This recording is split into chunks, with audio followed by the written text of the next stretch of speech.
On 2 occasions, the police have violently prohibited pre-medical interns from attempting to walk to Parliament and other government offices in protest to non-deployment that has lasted over 8 months.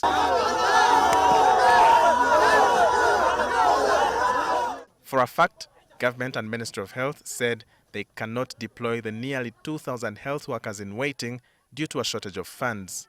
The Minister for Health, Dr. Jane Ruth Acheng, who was previously lashed out at the interns for their unending strikes, says government is working towards a solution. There is no backlog created because every year we have a new set of interns that come in.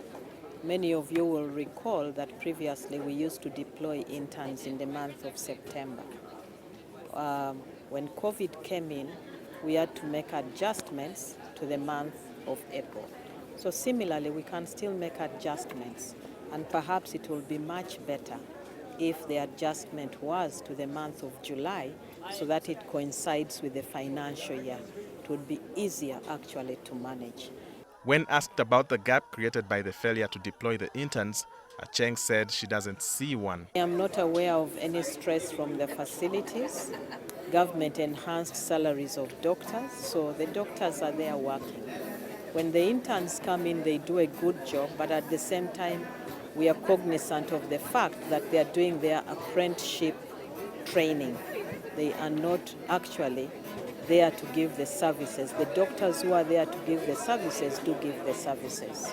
However, her colleagues in practice have used several platforms, including social media, to point out the kind of stress in health facilities due to the vacuum left by the absence of interns. In Uganda, to run a hospital without interns in any country is very unwise.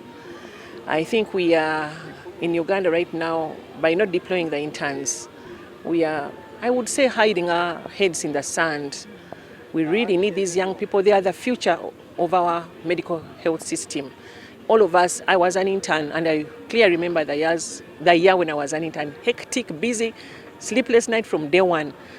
Looking like all the children in acute care unit right now, I'm sure there is a long line of children who are waiting to be seen. So any hospital, especially in a developing country like Uganda, needs interns. And we actually not only need them, but they also need us in a way because they need their licenses. In earlier engagements with the press, Dr. Franca Simwe, the head of the Association of Surgeons in Uganda, said the Ministry of Health should not bury their heads in the sand and act upon the existing challenges. The Ministry of Health must own up. I know government liberalized training. They must not act surprised when we are now producing over 1,000 doctors per year. That is a good problem. They must wake up, own up, and plan for it. And we have written many proposals on how they can do that.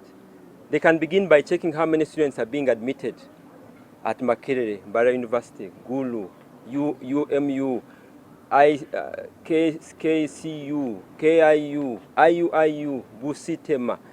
This information is available. How many have moved on to 3rd year?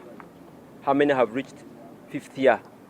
This business of subjecting our already qualified doctors to an exam, calling it a pre-internship exam, is an insult to our intelligence and an abomination. It must stop. If you want, where's the camera?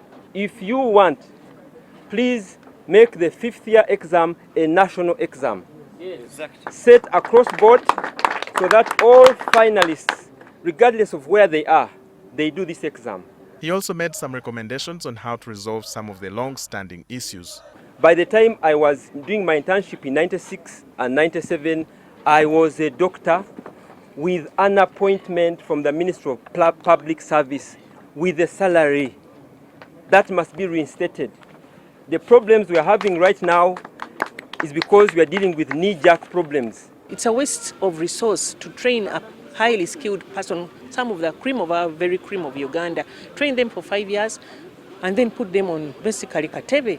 It is a waste, and it should not be done in this time when we are trying to meet the Millennium Goals, development goals. Yeah.